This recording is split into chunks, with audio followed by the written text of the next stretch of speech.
Today, we are building one of the most satisfying elements you see in modern web apps, a beautifully animated countdown timer with pause, resume, reset, and a dramatic finale when it hits 0. And we are building it using clean HTML, elegant CSS, and beginner-friendly JavaScript. If you want to sharpen your real-world front-end skills, this is a video for you.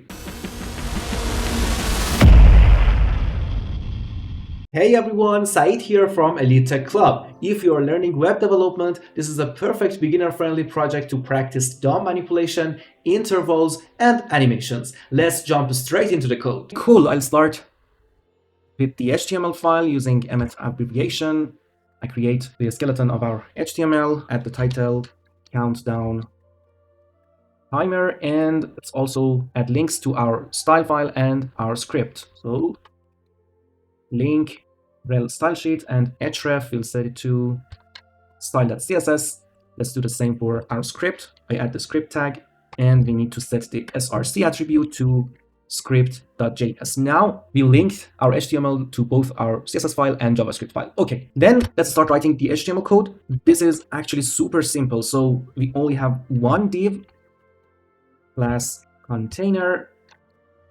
First of all, h2 tag, ID, header, and then a text, countdown timer.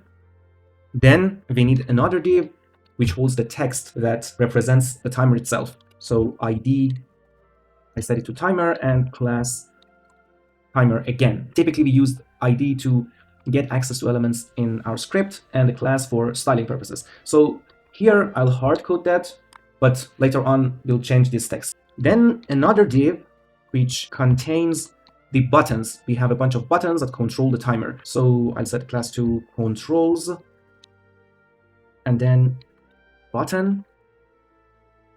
So first one, start, and we need two other buttons as well. So second one is for pausing the timer, pause, and last one for resetting it. Cool. Now let's see the output. Yeah, this is our app so far. Now we'll move to the style.css file to make it look nicer. Let's go to add some styles in our style.css file. Okay, first, the body element. Here we'll remove default body spacing. So I'll set margin to 0, which resets body margin, and then height to 100 VH or viewport height. This makes the body exactly as tall as the visible window. Then let's set a background. I'll use a linear gradient bottom, and here I'll add two colors.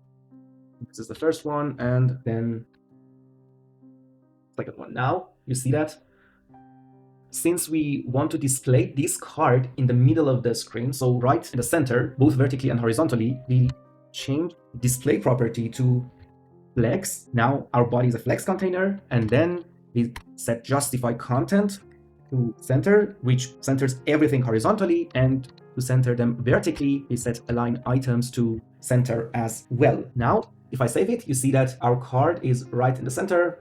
Then font family, I'll choose this one and save it. You see the changes. And then as the default color, I use this color. And I save it, you see the result. Now let's focus on our main card that contains the timer and all buttons. Using the class name, I add styles. First of all, I set text line to center all text elements or inline elements inside the container. I save it, and I expected this text to be centered. Let's check. Here we have a typo, so I change that to container and then save it again. Yeah, you see that this text and all button elements are now centered. Okay, cool. Then let's move on. We need to have fixed width and height. I set the width to 25 rem and the height to 20 rem for a consistent card appearance and maintain proportions. Then a background color, and I save it. Now you see our card. Okay, next step is to add a border radius. So we have soft rounding for a modern look.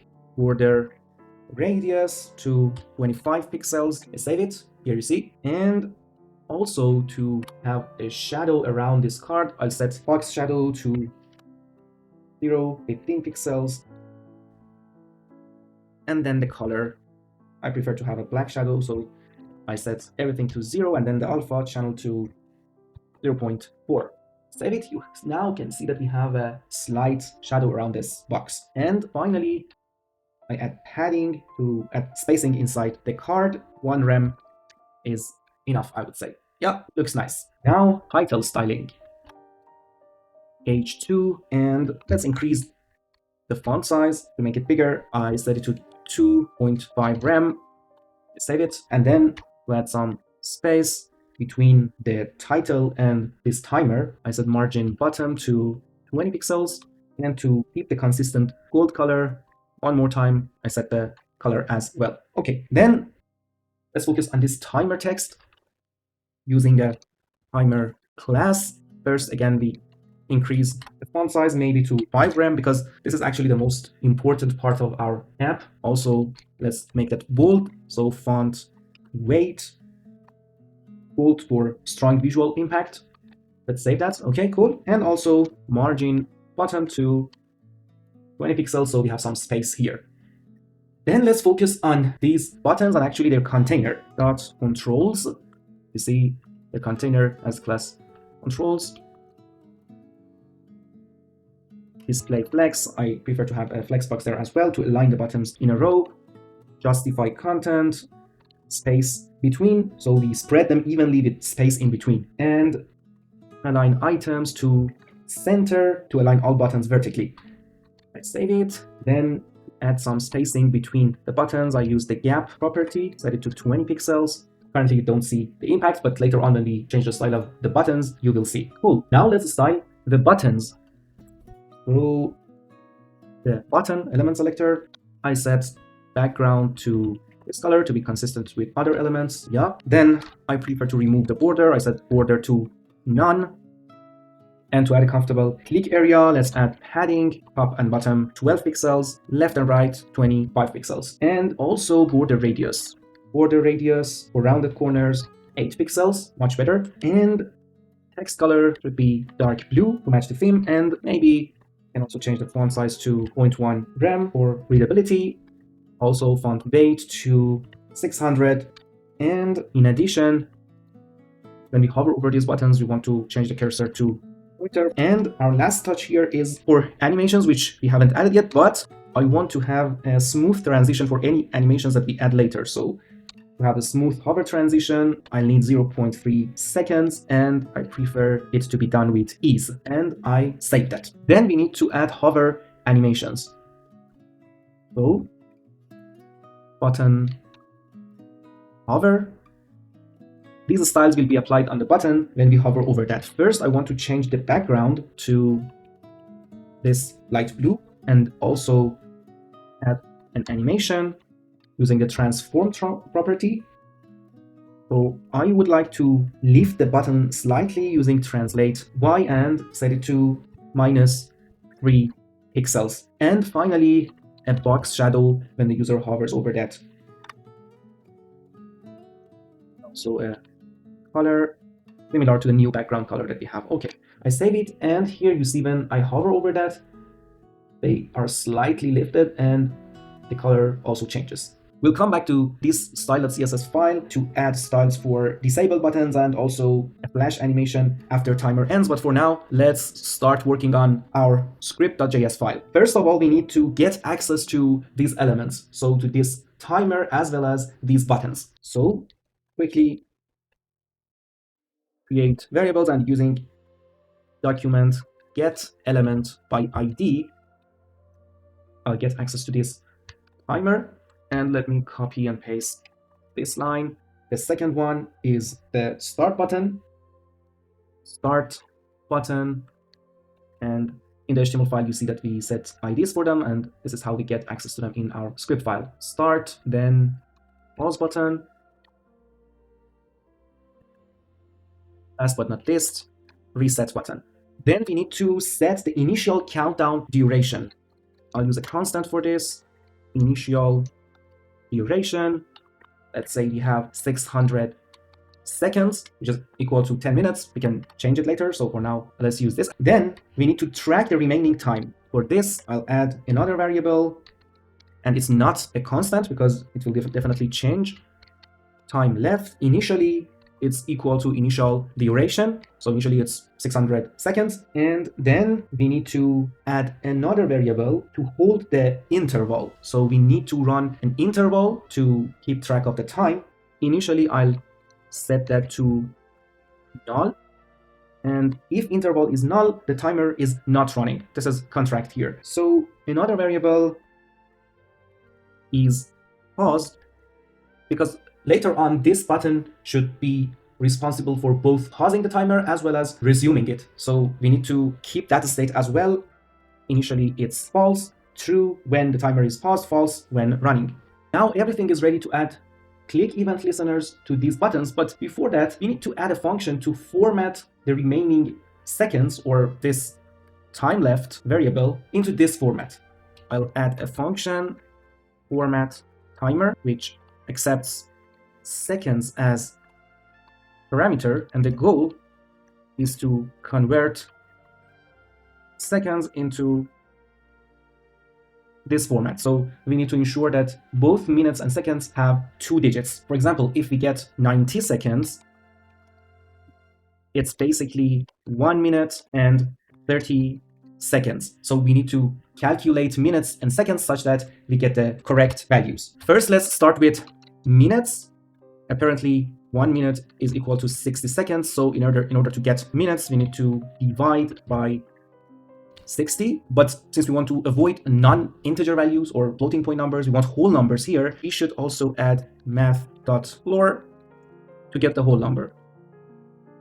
For example, if we have 150 seconds, it's equal to 2 minutes and 30 seconds. Again, we need to divide it by 60. We get 2 and something. And then if we apply math.floor on that, we get 2. Also, in order to get seconds out of this number, we need to calculate that by dividing it by 60 and get the remainder. So in simple words, we should use the modulo operator. So seconds modulo and then 60. So if we get 90 as an argument here for this function, then 19 modulo 60 will be 30, and our calculation would be correct. Now, one final touch here is to add the leading 0 when this number, both minutes and seconds, are less than 10. So we want to keep them in this format to have 2 digits. So if means is less than 10, then we will add a 0 in front of it. So this, and the same applies for seconds. And finally, we need to return the value. Let's use backticks and template literals. So first minutes, and then followed by a colon, we will add seconds. Cool. Just to make sure that this function is working as it should, I'll log result by calling it. So I'll pass 90 seconds and I'll save it. Let's check. If I go to the console tab, you see that we get 1 minute and 30 seconds. If I pass, for example, 500 seconds, it's equal to 8 minutes and 20 seconds. So it's working as expected. Now I'll remove this line and also remove this hard-coded value here. Save that, but here, using this timer display, I want to set the text content to format timer, and then I'll pass this time left variable to that as an argument. Save it. You see the result here. I can change it to, for example, 200 seconds. Again, you see the result. So for now, I'll go back to 600 seconds. Next step is to add an event listener for this start button. So here, start button dot add event listener, and we are interested in click event. Then here, using an anonymous function, we continue. First of all, we need to disable this start button, because when the timer is running, it doesn't make sense to click on that start button anymore. So start button dot disabled should be true. And then we need to create our interval.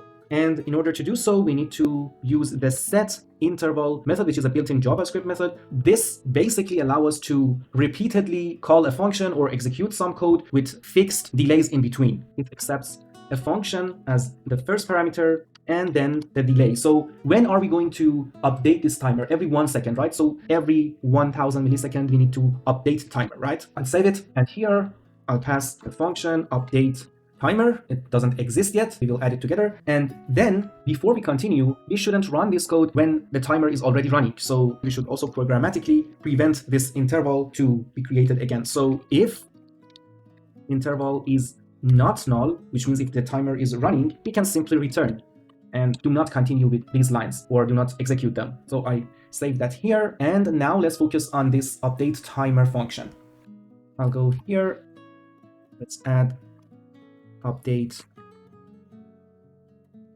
timer. This method would be called every second while timer is running. So first of all, we should subtract 1 second from the remaining time. So time left minus minus. Then we should also update this text. We have already written this format timer. So again, we need to access this timer display, then text content, and we format the time, passing this time left variable to that again. And here we need a condition. If the remaining time is less than or equal to 0, here we need to clear the interval. We don't want to continue anymore. So this clear interval removes that interval that we created and stops the timer. I'll pass the interval here. So let's set interval to null. Yeah, there was a typo here. Now I save it again. And if I click on start, you see that now the timer starts. Yeah, looks great. But yeah, nothing else works here on this card. Okay, now let's work on this reset button. Now it's rest, reset, yeah. So reset button dot add event listener, click, then we pass this function. The goal is that when we press this reset button, we want to come back to the default state or the initial state. So first of all, again, we need to clear the interval to stop the timer if running, and also setting interval variable to null to mark the timer as not running.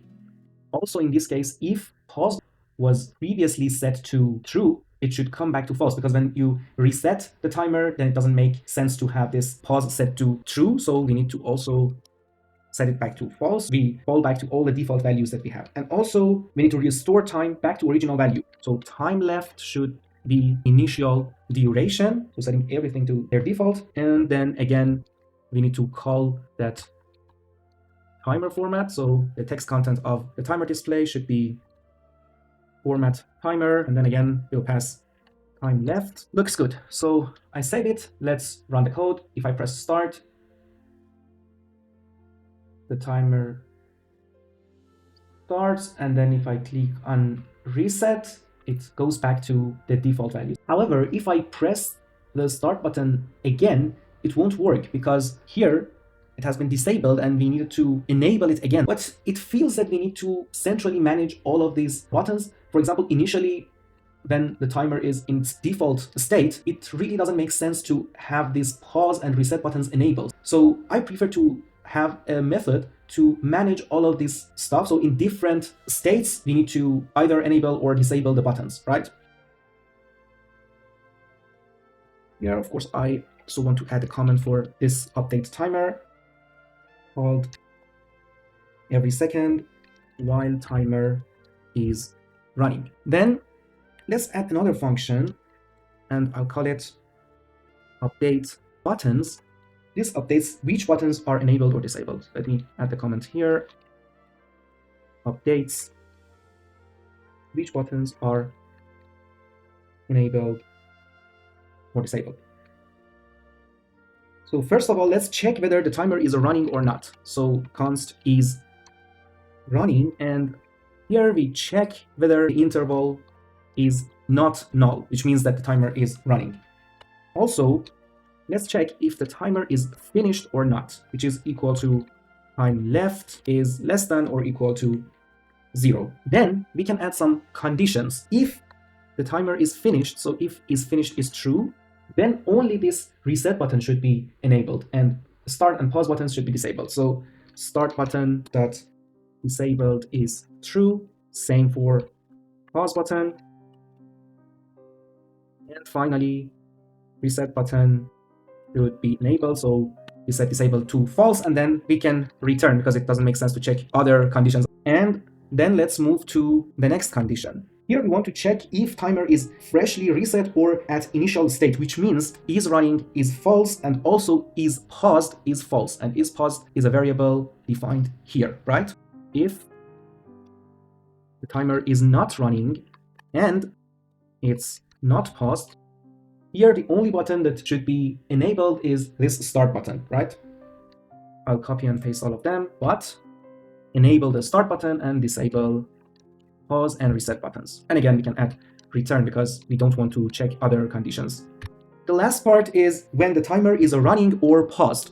So we don't need any more condition because here we are returning, so we can simply add these three. So whenever the timer is running or paused, the start button should be disabled. We don't want to start over and over again, but the other two should be enabled. So if you want to pause or resume, yeah, it should be enabled, and also reset should be active. I save it, and now that we have added this function, also let me update the name here, update buttons. We would also prefer to add some styles to this button whenever it's disabled, right? So when the button is disabled, then let's change the background and foreground colors to like a grayish color. Here I'll use this one as the background and this one as the foreground color, and then the cursor should be not available or not allowed to be disabled, which means it cannot be clicked, and then maybe making the button appear faded by changing opacity to 0.6, and all of the hover, lift effects, transitions, and box shadows should be disabled. So I set transform to none, then transition to none, and also box shadow to none. If I click on start, you see it's now disabled.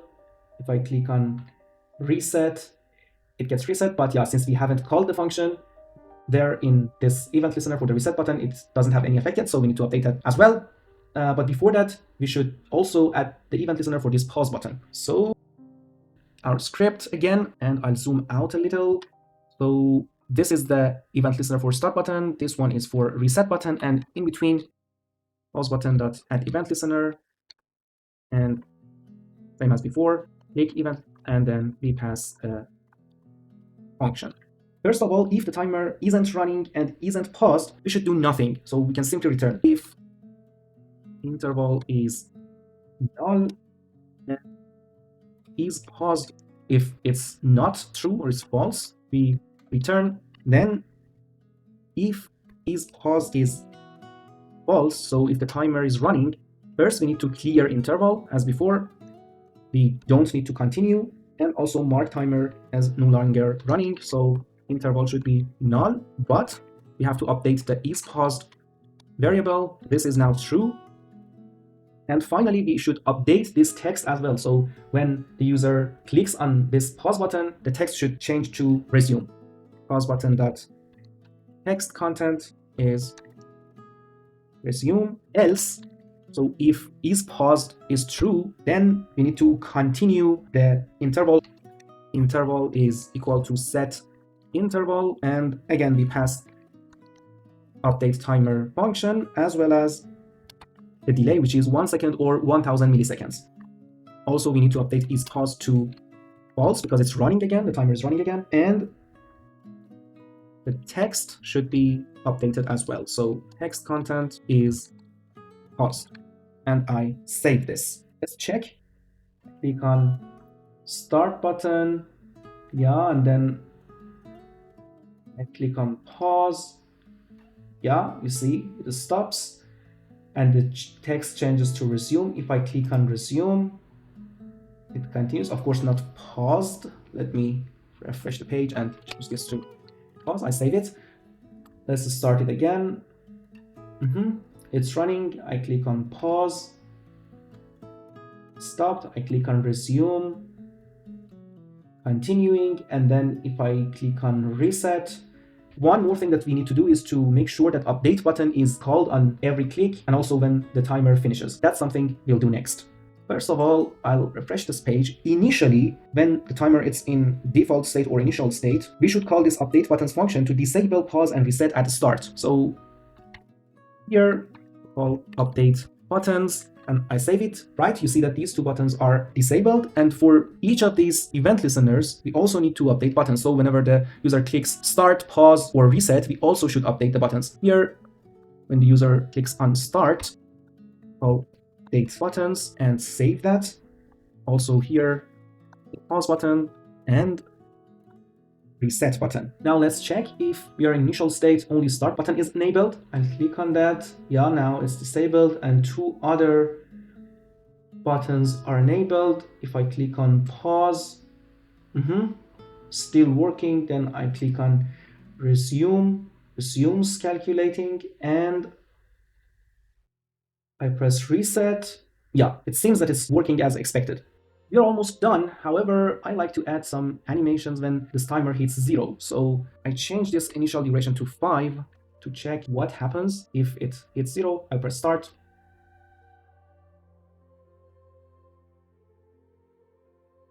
Nothing happens. Also, these buttons don't get updated. So one thing that I need to do is to go to this update timer and also call update buttons when time left is 0. So call it and let me run it one more time.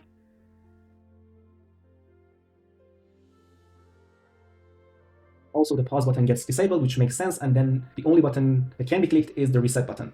Click on it, looks good. But I'll need to add an animation. So styles CSS file, and there, let's add the finished class dot finished.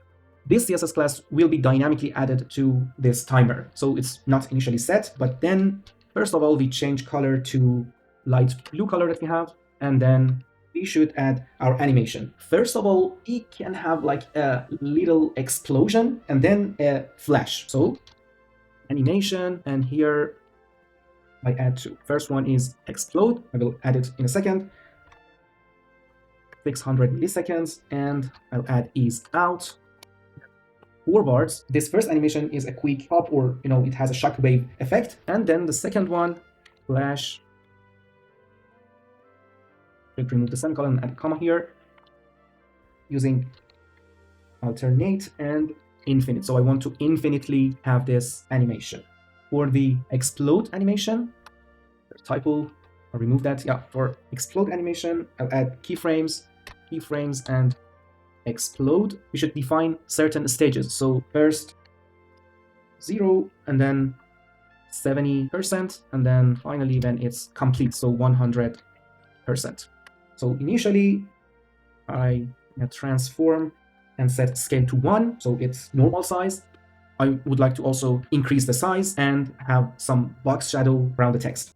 And also the color changes slightly to light blue. When we are kind of in the middle, we are 70% done. Let's increase the size of the text, transform, and then scale. Let's set that to 1.3. So it grows dramatically. And the color changes to gold, and from text shadow, 25 pixels, and the color of the text shadow is again gold. Last but not least, when we are done, we return to the initial state, transform, scale 1, and we remove text shadow as well. So text shadow is none. Okay, then we add this flash animation, keyframes, and then the identifier, which is flash, same as before, but it's kind of simpler. It has only two states, at 0% and 100%.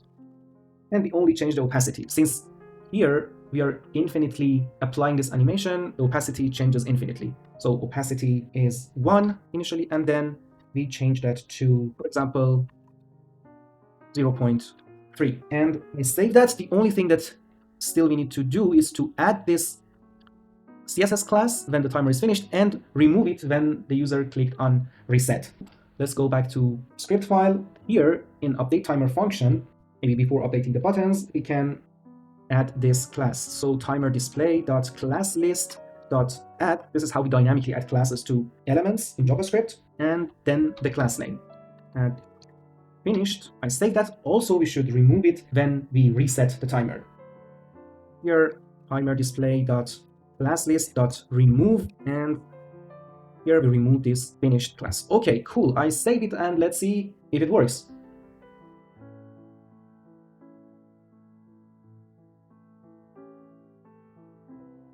claims that it's working. Now if I press reset, yeah, it's back, and then let's do it again.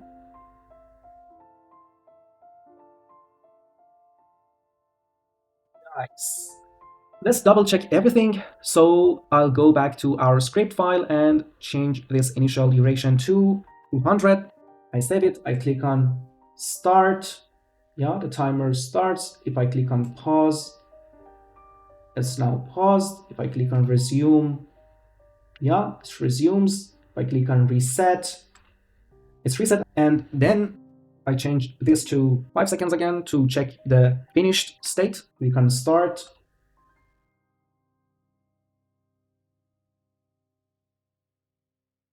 Nice, we have this animation, and then both of these buttons are disabled now. I'll also put the link to my GitHub so you can download the code there. However, I strongly recommend you to follow along and write code yourself. So this is the way that you actually learn programming. If you want to take this project to the next level, here are some upgrade ideas. Add sound when the timer finishes. Add input fields to set a custom time. Save progress in local storage.